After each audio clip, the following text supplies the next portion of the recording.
Carbon pricing and emissions targets aren't necessarily the stuff of eloquent stump speeches. Still, this past year's many climate events made crystal clear a plan to deal with climate change is no longer optional. With us to compare what the parties have on offer, we welcome, in Vancouver, British Columbia, Mark Jaccard, Professor of Sustainable Energy and Director of the School of Resource and Environmental Management at Simon Fraser University. In Calgary, Alberta, Charles DeLand, Associate Director of Research at the C.D. Howe Institute. In Brooklyn, Ontario, near Oshawa, Sarah Petrevan, Policy Director, Clean Energy Canada. And in the provincial capital, Adam Radwanski, columnist and feature writer with the Globe and Mail, who looks like he needs a shave. Anyway, Adam, it's great to have you back on the program. Sarah, you too. Mark as well. Charles, for the first time, welcome everybody. Let's just start with this. Sarah, as it relates to climate change, what is different in your view about this year's campaign compared to 2019? 2019 was the climate election. We learned in 2019 that there is no path to power in this country without having a credible climate plan. So 2021 is all about raising the stakes. You need to have not only a credible plan, but a reasonable path to get there, a reasonable path to achieve it. I really like what climate scientist Catherine Hayhoe said, that now every election is about climate. There can be no such thing as an election that doesn't include impacts on climate. And do you think that's true, that in fact the candidates all know there can no longer be any such thing as a climate change-free election? Absolutely. They do. Okay.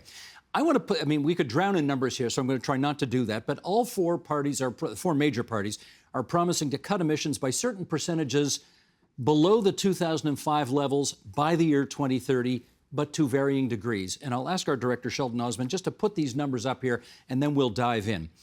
This is the plan to cut emissions by the year 2030. The Liberals say they can do 40%, the Conservatives 30%, the Greens 60%, the NDP 50%. So let's go around on this one. Adam, to you first. How realistically achievable do you think these four numbers are? I think they're all a stretch for different reasons. I think Canada may be reasonably on pace to get to where the 30% that was government policy until quite recently. The 40% the Liberals are pledging to up it to may be a bit of a stretch and with current policies. I think the Conservatives would have a little bit of a hard time reaching the 30%, which they have committed to, despite government policy maybe getting us there, largely because, and I think we'll probably talk more about this, but largely because they're planning to dramatically downscale the carbon price, among other things. So those are challenging. And then the other parties, look, I don't think it would take an awful lot to get to 50 or 60%. I think it's good, though, that parties on the left, and in the Greens' case, that frankly is not close to government, are maybe willing to push a little harder to try and raise the level of ambition. Mark, based on what you have seen in the party platforms, and now you see the numbers that are the targets, how much of that's achievable? Well, so I look at it from someone who models the energy economy system. All of them are achievable. Even 100% by next year is achievable. So what I'm interested in, though, because we have this long history of, I call it climate insincerity, where governments or politicians put out targets, and then when they get in power, sometimes they're even paralyzed by the target because they realize, oh, we're actually going to have to disrupt people's lives, make some things more expensive, and it's not easy. We're going to have regulations and carbon pricing. And so, yes, obviously a smaller target is more achievable than a bigger target, but I do agree with Adam that the 30 and 40% will involve major challenges in a 9 or 10 year period. You're talking about the cars you're looking at driving around on the road changing dramatically over the next 3, 4, 5 years, and try to figure out how that happens, how houses are heated, the industry. So it's a huge challenge. You do have what you call a sincerity index, and we will get to that later in our conversation because you've got some fascinating numbers on that. Charles, how about you on this issue? Who has a platform that you believe can actually achieve the numbers enunciated here? Well, I guess as Mark mentioned, I would agree with that. It's going to be challenging to achieve those numbers. And as he said, it's really about the cost and what are the consequences, what actually has to happen in the real world here. I would say that, we don't have some of the easy wins that perhaps the US does, for example, in terms of our electrical sector to decarbonize. So there's an obvious winners here, I don't think. Sarah, how about you on this?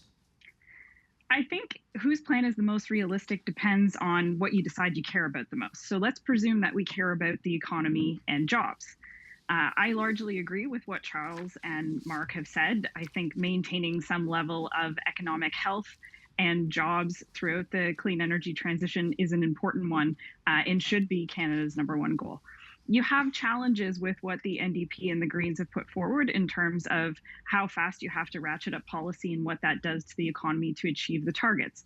We know from Mark's work and from others' work that the Liberal plan is probably going to get us to 40%. We're not 100% sure, but we know that at least that the 36% that they previously committed to when they released their last climate plan in the spring, said that it was reasonable. They had modeling, and now 40% seems relatively doable.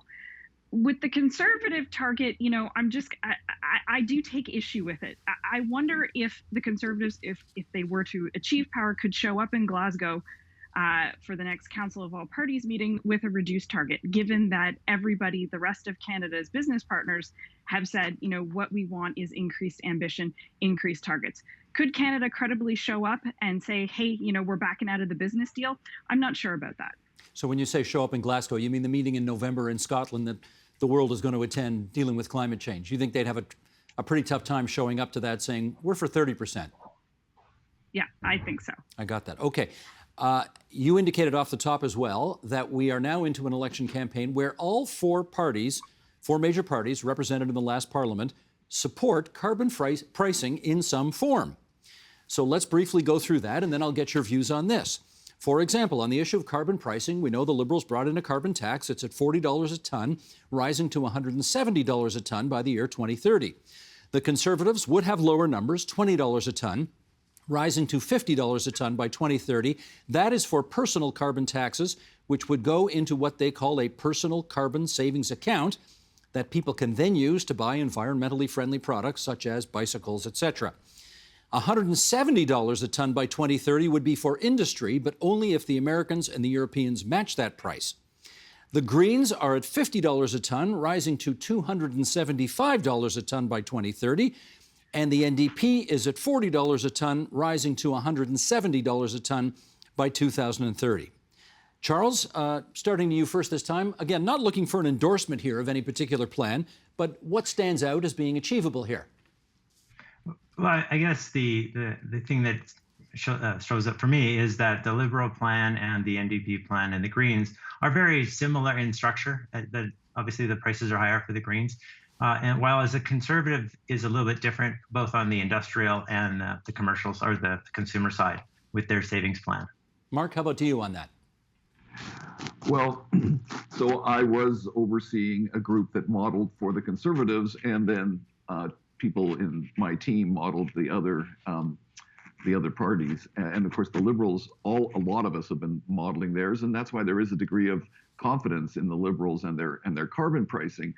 But it's good that you qualified the Conservative one, because linking the price for industry to the United States, when we modeled it, we said to them, we think that we're not going to give you a break on that one. So the Conservatives get a lot of their reductions from a regulation on natural gas that's kind of gone hidden. So, and then finally, with the prices for the other two parties, the carbon price, when we tried to simulate the targets for the NDP, we needed a price that got closer to $500 a ton to get to that 2030. And for the Greens, it got closer to $600 a ton.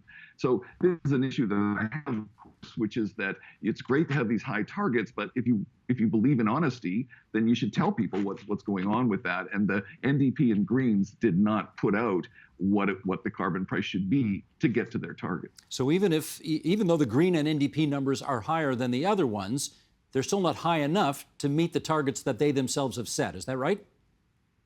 That's right. And also, I noticed your table said that the NDP at 170, and I came out and made that assumption about them because they're really vague. And then some people from the NDP have pushed back and say, no, it's going to go higher than 170. And I can't remember where, but it's still, I'm just telling you where our modeling had to get it to, which was way higher. Understood. Well, I know Jagmeet Singh's been asked that numerous times on the hustings, and he always starts his answers with, let me be absolutely perfectly clear about this, and then he never gives a number. So anyway, be that as it may. Okay, come on in here, Adam, and tell us what stands out for you in all of those prognostications. Well, my concern a little bit is that I think there's a bit of a false perception that there's a consensus on carbon pricing in this election because the Conservatives have embraced it in some capacity, which is certainly a big step forward from where they were before. But their plan, which as you noted, puts the carbon price that most of us pay much lower, and the industrial one is a bit up in the air. Setting aside the strange plan to turn it into a personal savings account, which I'm frankly not convinced would ever actually happen, but certainly I believe that they would cap it at $50 for most of us instead of going up to $170.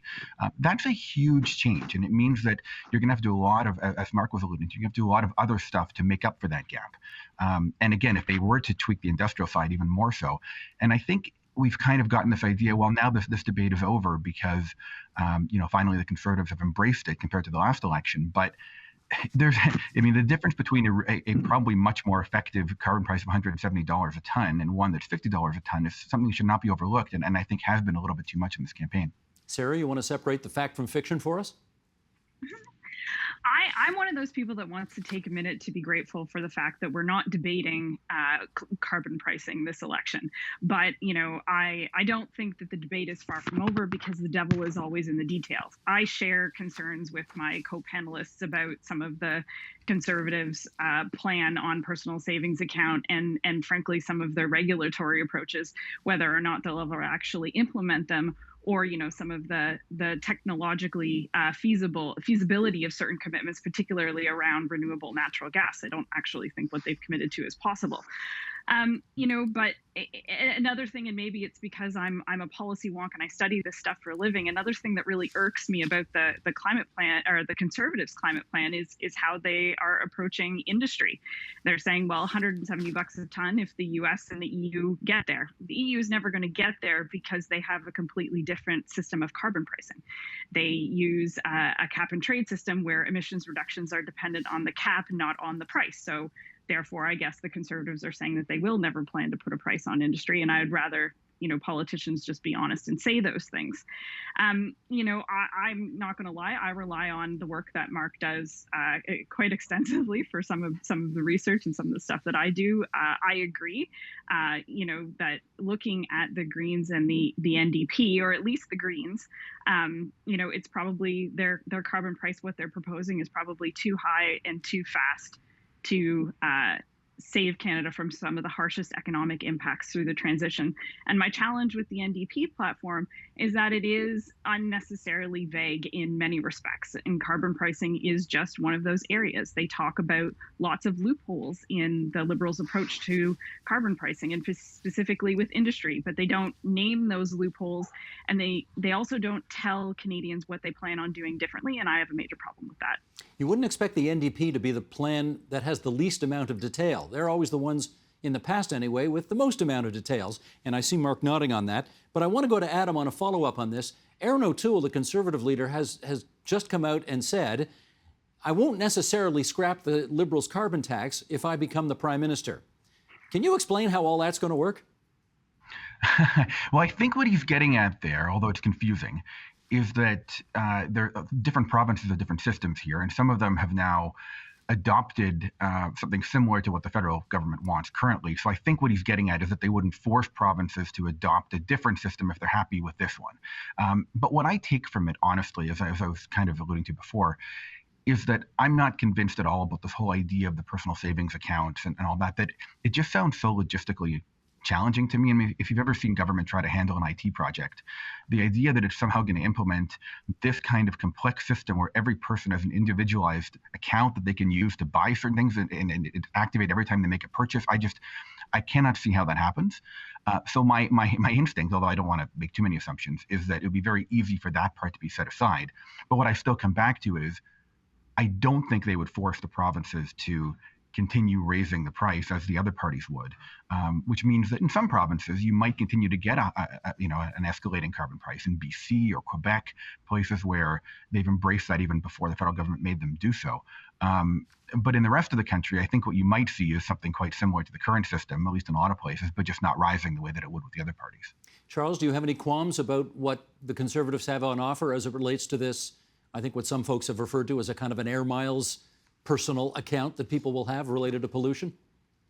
Well, I mean, my concerns are mostly that it limits the ability to substitute one thing for another. It's very narrow in what you can actually use it for, and the administration part of that does seem very burdensome.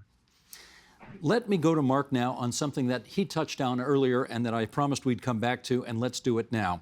You have done some modeling, Mark, around the different party plans, and you have rated each of these four main parties on a climate sincerity index.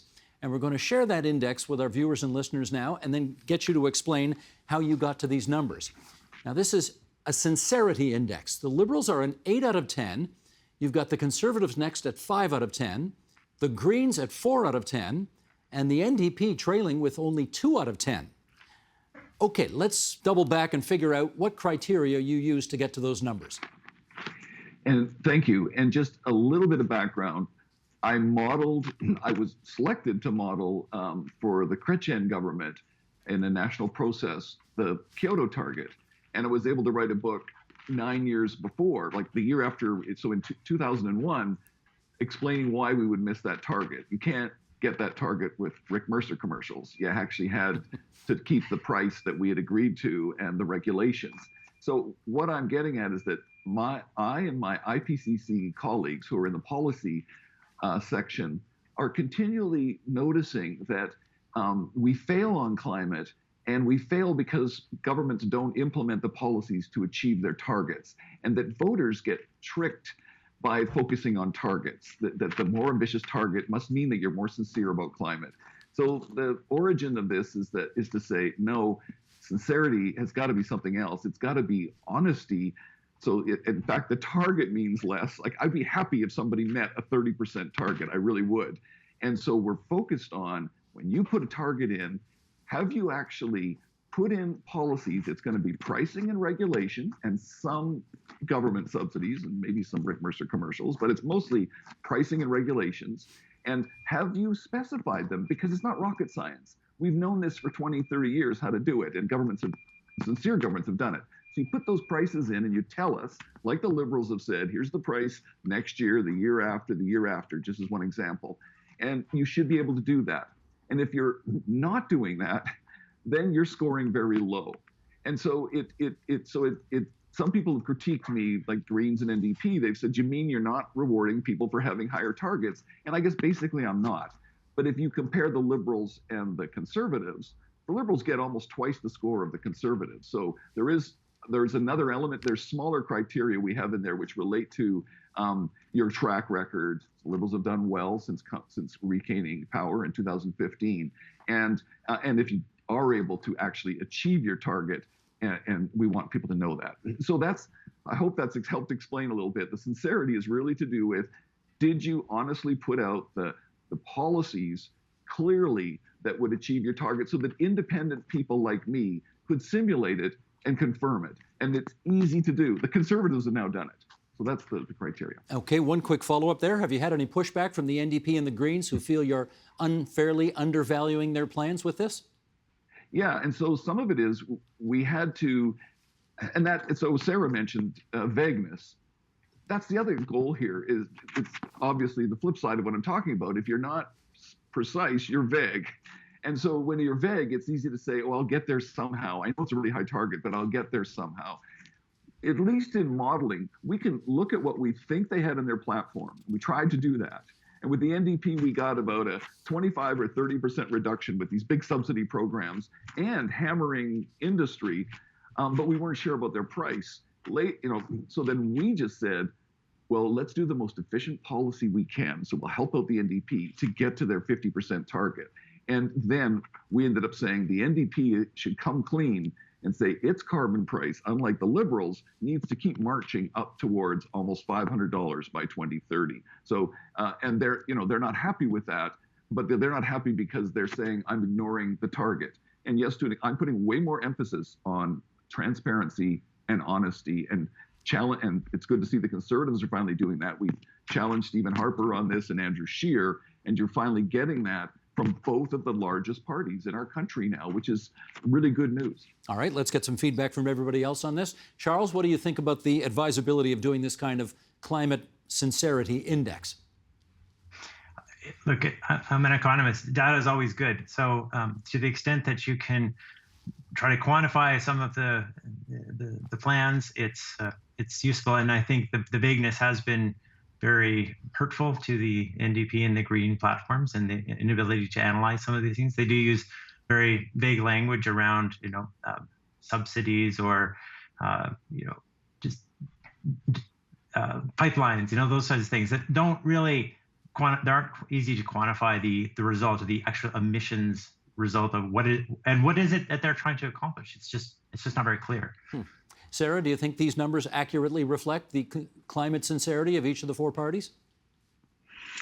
I'm going to say that, I don't know if sincerity is the right word. For me, it's really about economic feasibility. The thing, I think most NDP voters or Canadians who are considering voting for the NDP are going to say, the NDP, they're a left-leaning party. I inherently trust that they're going to have a reasonable plan on climate, or I believe that they're going to do something, even if their platform is perhaps unnecessarily vague. But I do think, to drive home Mark's point, what matters more when you're looking at climate policy and what Canadians should really pay attention to is not just the target, but the outlined plan to get there, because targets mean nothing if you can't actually achieve them. Adam, you want a word on this? Yeah, I agree with that. I think we've gotten a little too bogged down. The other point I think is worth making here, and why there may be value in looking at whether you want to call it sincerity or practicality or whatever. We've gotten a little bogged down. It's a little too easy, I think, for the NDP and the Greens in particular to point to the government's record to date and say, well, you haven't reduced emissions yet, so that means you're not sincere about it. That's not a very good barometer. Look, yes, it would be great if they'd done more, and they probably could have done more in the last few years. But most of the policies they've implemented are ones that probably won't feel their impact until sometime this decade. Carbon pricing, one example. There's certainly many others, whether it's support for transitioning to EVs or building work or whatever. There's all kinds of different things, like the clean fuel standard. There's all kinds of things that are only supposed to have impact now. So we have to look forward, and therefore you have to look at this stuff. And we have to get past this idea that, well, because we've whichever government has not yet achieved the emissions reductions they promised or they targeted or are not on path to do it, that means we have to be either defeatist or cynical without actually looking at what the parties are promising. All right, let's look at the future of oil and gas. And Sarah, I'll start with you on this one. Which of the parties, in your view, has had something interesting and useful to say about the future of oil and gas as it relates to getting to climate change targets? So let me just take 1 second and kind of put this into context. 70% of the world's economy has committed to net zero by 2050. That means that to get there, according to the International Energy Agency, we can have no new oil and gas projects starting in 2021. And going forward, no existing oil and gas projects can continue to exist without some sort of carbon emissions abatement. So, something like carbon capture, utilization, and storage, etc. As we've said on other matters, to me, this is the biggest hole that you could drive a Mack truck through in the NDP platform. They sidestep the issue completely, other than criticizing the Trudeau government for some funding around fossil fuel subsidies, but they don't talk about what they would do different, and that's a problem for me. The Liberals at least have outlined some plan in terms of helping the oil and gas sector achieve emissions reductions, which I think is important and which is in line with what the international science community is saying needs to happen to achieve emissions reductions. My problem with the Conservative plan is that they're talking out of both sides of their mouth. On one hand, they're talking about reducing emissions and putting a price on carbon. On the other hand, they're talking about reducing rules and regulations that ban oil tankers in northern BC. They're talking about pipeline expansions, and particularly the cherry on top is banning any protests on pipeline development, which I think is a challenge. The Greens, unsurprisingly, are not for increased oil development, but their platform doesn't particularly say what they would do instead. So, Charles, which party's got something interesting to say on oil and gas? I agree with Sarah partially in that the Liberals have at least a plan to address the existing emissions and potential future ones, and as well the Conservatives do, although it's more technologically advanced, or sorry, more technologically aimed, with carbon capture and hydrogen and various incentives in innovation. I think where I don't know that I agree necessarily is on the simple fact that, things like the social part on protests and tankers. I mean, those are outside the emissions realm. I'm not sure that's actually part of the emissions discussion. So I don't like when it gets confused, mixing those issues with the emissions discussion for me. Good shot. You want to come back on that, Sarah? I mean, I don't understand how it doesn't involve emissions when I guess we could say that, limiting or reducing citizens' right to protest oil developments, I suppose that's not about emissions, but allowing oil tankers to ship in places where they are currently banned is about emissions, because it is about shipping products that create a heck of a whole lot of emissions. When we're told we need to reduce emissions from fossil fuels, we're talking about shipping more of them out, and that is about emissions. Charles, you want to come back? Again, I would more look at the demand side as opposed to the supply side. I think if there's no demand, there's not going to be a supply. So it's not to say that ships don't have emissions; they do, but where are they on the Earth? Isn't really that relevant. Obviously, we want to protect our waters. Doesn't mean we shouldn't have regulation. But I just think that we need to focus on the actual consumption side of that, and the emissions also involved in producing them. Okay, we like civilized disagreement on this program. In fact, we encourage it. Okay, let's move on to Mark. Mark, who's got something interesting to say on oil and gas? So I'm a little closer to Charles, I guess, in that globally we need action globally. So I look at parties that are really trying to get global action on flipping the automobile market, on phasing out coal plants. So in other words, it's to do with what's going on in individual countries for the demand for coal, that will affect the demand for coal, will affect the demand for oil, and hopefully the demand for natural gas. And so I'm more interested, as Charles said, in the domestic greenhouse gas reduction policies and how we can parlay those internationally, which is very important.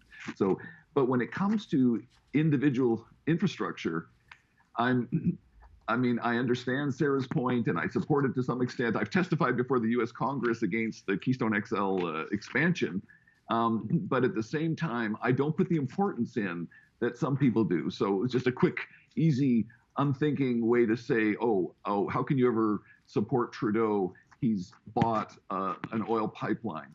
Personally, I think the Trans Mountain Pipeline, the purpose of that, this is me guessing because I wasn't in the room, is really about national unity and saying to Albertans, I'll tell you what, you're only getting access to markets through the U.S. We'll give you access, overseas, and therefore we'll complete this pipeline. I think that's what it was about, and therefore it's not something I was able to oppose in any big way or protest against. It doesn't increase the global demand for oil, and if Canada produces a bit less oil, it is true it'll come from somewhere else. There's just a huge amount of oil out there globally. The Earth's crust is full of it. And so that's why I am so focused on domestic emissions. Understood. Adam, your word on this. I'm inclined to leave the supply-demand debate to the economists on the panel, but I think one thing we haven't talked about here that I think is relevant in the Conservative plan is that there's much more promotion or much more emphasis on promotion of natural gas exports. And that's one where I think if they're promoting that internationally, which they're very clear they would, as a transitional fuel, that is a concern to some climate folks, not all. Some would agree that it should be a transitional fuel away from coal. Others would suggest that you don't want to lock in another fossil fuel in infrastructure elsewhere. So I think that's relevant. And I think broadly on this, I do think on oil and gas, there's a big delineation here between the parties. If you look at what they're promising, the Conservatives are clearly arguing for fossil fuels as a continuing part of our economy where they will help them to manage their emissions in that sector to reduce it and compete internationally. The Liberals are essentially promising what I would say is kind of a gradual, managed phase out of the industry very slowly, where they'll continue to support it in some decarbonization efforts to keep it competitive, while at the same time planning for what happens after that through diversification strategies for those provinces and so on. The NDP, and even more so the Greens, are essentially promising a quicker wind down of that industry, an attempt to phase it out more quickly, with fewer supports even for sort of ongoing decarbonization efforts. So I think there is a clear choice there. They're all valid perspectives, but there's a clear choice there that I think sometimes doesn't get emphasized in a campaign because we're kind of dancing carefully around this issue often because we're all weary of it and we're all aware of the national unity implications. But there are very different paths being proposed. Okay, let's move on to another sector, namely electrification. The parties have things to say about electric vehicles and further cleaning up the grid and so on. Adam, you have the floor. Why don't we start with you? Who's got interesting things to say on this front? Well, all the parties have interesting things to say, more or less, on electrification of transportation, of buildings, of industry. It's interesting that both the Liberals and the Conservatives are proposing what's known as a zero emissions vehicle mandate, which means requiring that a certain share of new vehicles sold are EVs, essentially. The Liberals proposing a 50% mandate by 2030, the Conservatives 30%. That's a big step. Even from like a year ago, even the Liberals were reluctant to commit to that. The fact that Conservatives are doing that as well is interesting. They all are committed to building charging infrastructure on buildings. Actually, the Conservatives have a pretty good building retrofit package they're proposing. All the parties have some of that, so that's good to get buildings off of fossil fuels. I think where there's a lot more room still, although there's some here, is in addressing the question of how are we going to deal with all of the electricity demand that's caused by electrifying so many things. I mean, if you talk to people who are experts in this area, you'll hear we're looking at least a doubling, potentially a tripling of electricity demand leading to 2050 if we're going to hit net zero. So how do you go about that? The parties all have, or at least particularly the Liberals and the NDP and the Greens, have references to getting us to an entirely clean grid nationally, which means getting the remaining fossil fuels off of there by 2030 or 2035. We don't have that many fossil fuels we rely on for electricity grid anyway. But there's not a lot of talk about how do you meet that dramatically rising demand. I think the Liberals have the most on this probably. They're proposing, for instance, a tax credit for renewable energy. And I think importantly, although it sounds vague, they're proposing to create a pan-Canadian council where they'll bring the different provinces together to discuss this, because that's really an absence in this discussion. I mean, we whether it's building better transmission between provinces that have a surplus of clean electricity and those that have a deficit of it, or whether it's just collaborating on how we modernize the grid through all kinds of, dealing with how you can take the best advantage of solar panels on people's roofs and the ability to sell that back into the grid. All of these things are going to require a lot of collaboration. So there's some talk about that there. I just wish it was more of an issue. I wish there was more talk about it and more attempt to engage Canadians in this, because I think we kind of take our electricity for granted. We turn on the lights, it works.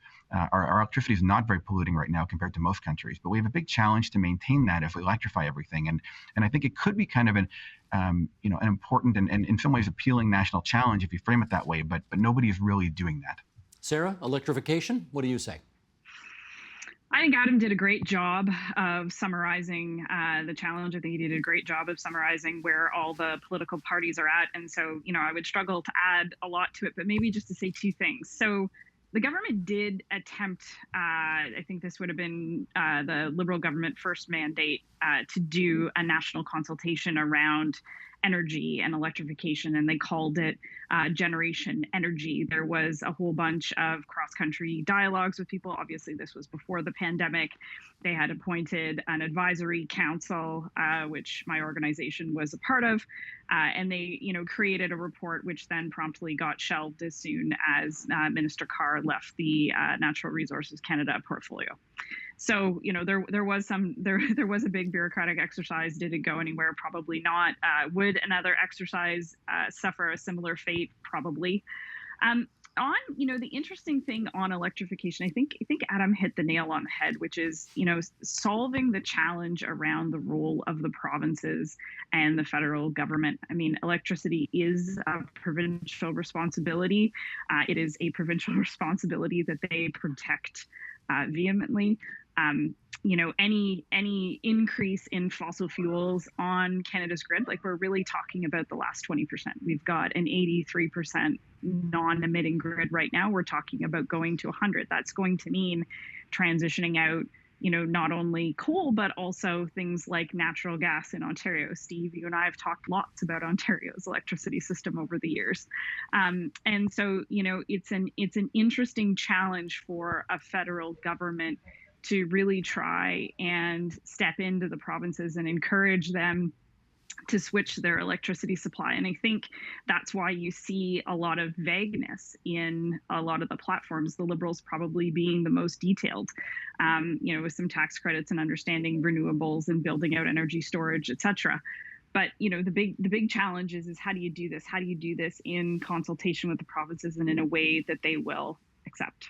In which case, Charles, what is needed in order to clean up the grid and increase its capacity to be able to electrify all of the millions of new cars that are going to require plugging in overnight in order to run? Right. Well, Sarah mentioned a lot of good points, as did Adam. I think, we need transmission is one thing, perhaps from lower emitting sources to others, which is not always easy to come by.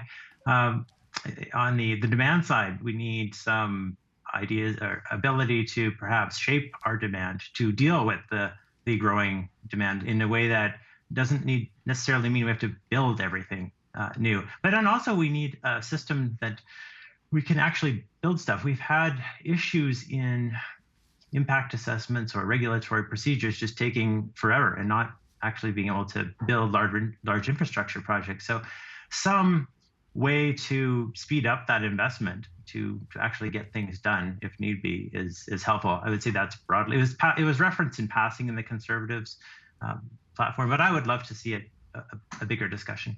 Mark, just because we're getting tight on time, I'm going to move you along to adaptation. And because you're in British Columbia, where, of course, there were horrifying fires, for goodness sakes, Lytton, British Columbia, was burned to the ground this past summer. I wonder whether you think the parties have anything interesting on offer as it relates to adapting to the new climate change realities we are in. Right. And in fact, the other speakers covered basically everything I would have covered in electricity anyway. I agree with very much what they presented, but I would just say it may not be as dire as we think. It is the provincial responsibility.